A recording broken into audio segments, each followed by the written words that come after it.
سپارش میدم. از 1 سپتامبر سال 2026 معاش وظیفوی کارمندان مؤسسه‌های معارف از جمله مؤسسه‌های تا مکتبی و میانه عمومی 25%، دیگر مؤسسه‌های ساحه معارف، شاخه‌های علم، فرهنگ، ورزش، تندرستی، مؤسسه‌های ساحه حفظ اجتماعی، مقامات حاکمیت و اداره‌کنی دولتی و دیگر مؤسسه‌های بودجه‌ای اینچنین استیپندی‌ها 20% زیاد کرده شود.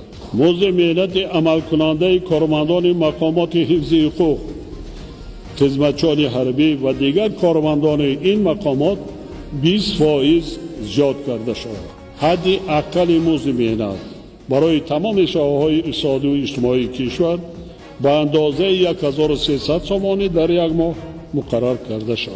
نفقه‌های شغل‌طوی، مهنتی و اجتماعی اینچنین علاوه پولی به آنها